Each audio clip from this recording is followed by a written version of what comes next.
नमस्कार, मैं हूँ आशुतोष मानके और आप देखना शुरू कर चुके हैं डायनामिक इम्पल्शन के 29 मार्च 2023 के करंट अफेयर्स को।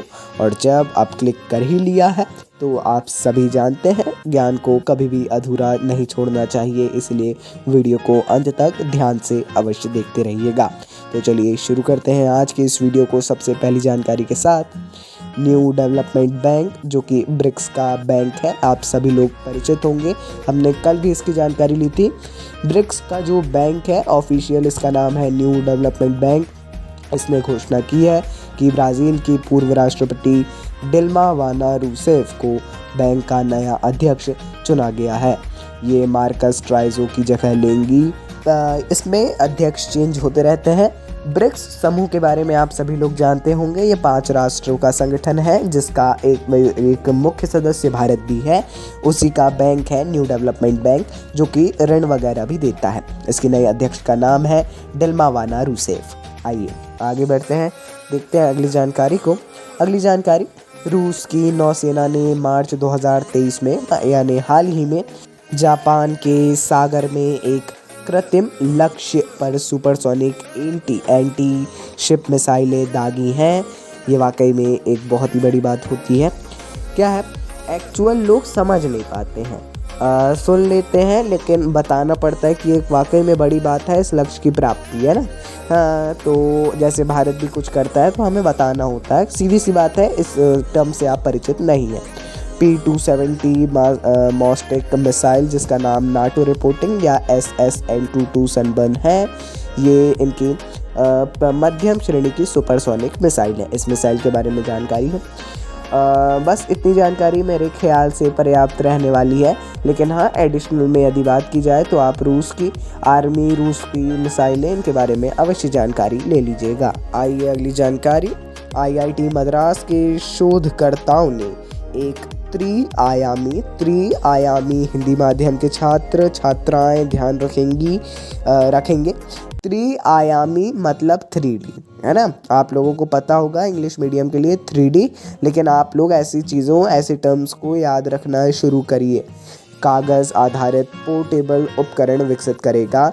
ये एक 3D कागज़ आधारित पोर्टेबल उपकरण होगा जो 30 सेकंड के भीतर दूध में मिलावट का पता लगा सकता है। यह परीक्षण घर पर भी किया जा सकता है और ऐसा बताया जा रहा है कि इसको चलाना भी उतना ज़्यादा कठिन नहीं होगा, जो कि एक बहुत ज़्यादा अच्छा फैसला है और होना भी चाहिए। आइए आगे बढ़ते हैं। अगली जानकारी, भारत और अफ्रीकी देशों के सेना प्रमुखों का पहला संयुक्त सम्मेलन पुणे में आयोजित किया गया था। हमने इसकी जानकारी ली, किया गया है, हाल ही में जानकारी दी थी आपको पहले। लेकिन इस सम्मेलन को जब होने वाला था उस समय सम्मेलन के मुख्य अतिथि रक्षा मंत्री राजनाथ सिंह जी थे।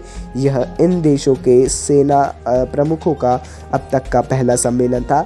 अफ्रीकी बहुत सारे देश और भारत एशिया से एकमात्र देश था इसमें, है ना।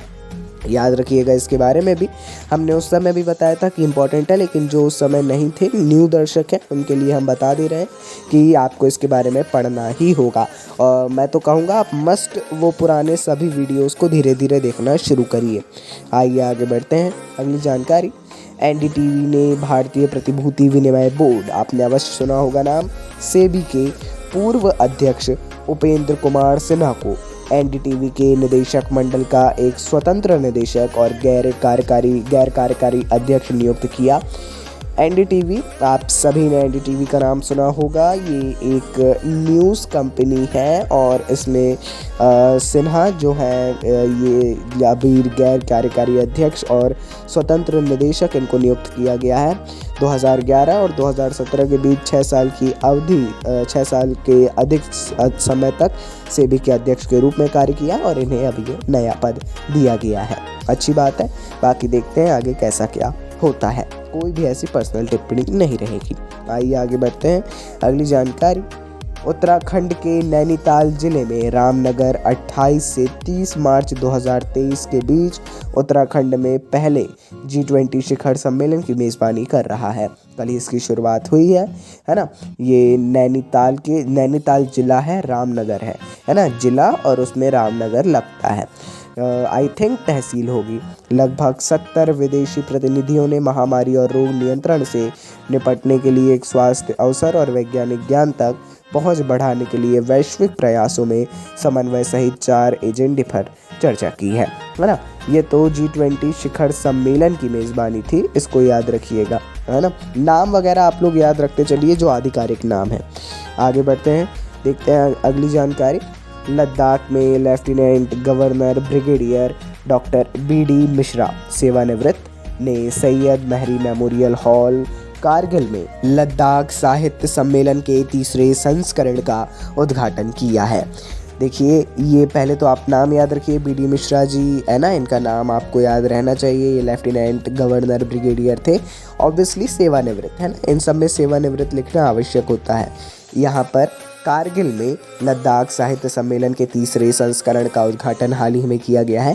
सीधे शब्दों में यदि बताया जाए तो उद्घाटन सत्र के दौरान 2 पेपर प्रस्तुत किए गए। बाकी 2 पेपर प्रस्तुत किए गए, उतना ज़्यादा इम्पोर्टेंट नहीं है, यदि आपको पढ़ना हो तो बिल्कुल आप पढ़ सकते हैं। तो चलिए दोस्तों, आज के इस वीडियो की ये थी अंतिम जानकारी। हमने लगभग सभी जितने हमको नज़र आए, जितने हमने देखे, है ना, टीम ने जितने भी देखे इम्पॉर्टेंट, जो कि वाकई में आवश्यक है आपकी परीक्षाओं के लिए, उन करंट अफेयर्स को चुना और आप तक पहुंचाने का प्रयास किया। सभी जानकारियां हम देखते हैं, है ना। तो चलिए अपन मिलते हैं अगले वीडियो में। नमस्कार। Dynamic impulsion.